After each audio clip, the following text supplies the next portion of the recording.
Culture, something the UK has a lot of, and after Liverpool's European City of Culture success in 2008, the government has decided to name its very first UK City of Culture for 2013. On the shortlist are Birmingham, Norwich, Derry and Sheffield. Sheffield? That's right, the once unfashionable industrial city has gone through major changes over the last few decades. Now the city chiefs are determined to make sure that by 2013, Sheffield will be the nation's cultural centre.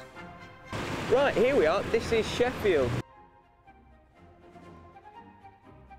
Behind me is the £50 million investment project that took place in 2007, and it's where everyone who comes to the city gets to peace and gets to see what's on offer. But if you want to get to the heart of Sheffield's City of Culture, you've got to go into it. From here, you only have to pop over the road and you're met by one of Sheffield's oldest cultural offerings, the Showroom Cinema, which shows pictures from all over the world and has worked closely alongside the BID team. You know, there's all sorts of happenings that could go on here as part of the Year of Culture. We could have European conferences. We could have, you know, all sorts of development opportunities going on. Recently, my city's invested a lot of money to make it look greener and friendlier for tourists. So you may think that the Sheffield team have got quite a job on their hands, but to many, Sheffield is already a hotbed of culture.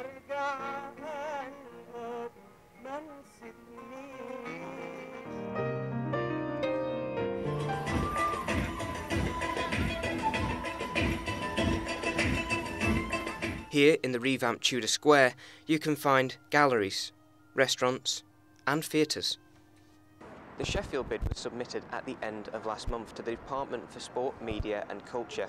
We're actually going to catch up with somebody who was responsible for that bid process here in the Winter Gardens. We've heard about this 1,000 ideas. What's the whole idea? What is this 1,000 ideas? What can people contribute to the Sheffield Culture bid?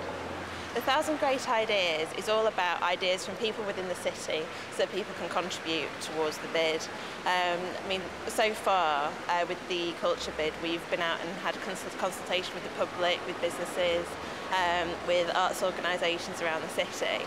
So we've kind of taken a step towards creating those 1,000 great ideas. And then if we win the bid, that consultation will carry on and we'll look to implement 1,000 great ideas from people within the city. The bid is financed by the taxpayers of Sheffield, so what do they think of this once industrial town becoming a capital of culture?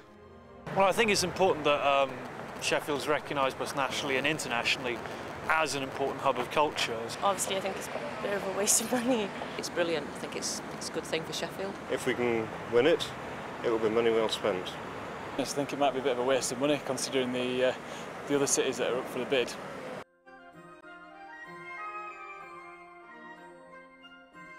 An event we hold in Sheffield every year now. It's the Arts and Music Festival at the Sheffield Cathedral. It hosts everything, arts, music, all culture. You can come and see it, and tonight we're going to learn a little bit more about Sheffield's past as well as the possible future and the City of Culture bid. Let's go and have a look. The organiser of the event has worked alongside Creative Sheffield and is positive on the bid's chances, but he does think more could have been done. We do so much in Sheffield, but there's maybe not enough communication between people to make things work better. And I think if there was a more concise communication level before, you know, we put on these fantastic festivals, shows, plays, gigs, etc. There's sort of communication about what everybody's doing.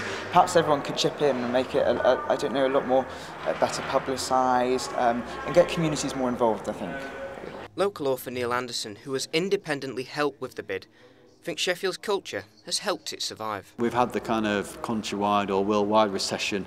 In terms of Sheffield's culture, I don't think it's made so much of an impact because I think things like major happenings in the late 90s, like the opening of the Millennium Galleries, the Heart of the City project, massive kind of multi-million pound projects had already kind of come to fruition.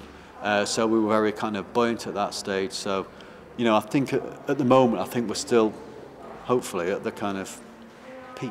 In terms of the cities, you know, the cities we're up against, I don't think Sheffield's ever had a better chance. So, you know, if I was a betting man, which I'm not unfortunately, I would actually put money on Sheffield getting it. We'll find out in July who the independent judging panel decides is the winner of the City of Culture. My fingers are crossed for Sheffield.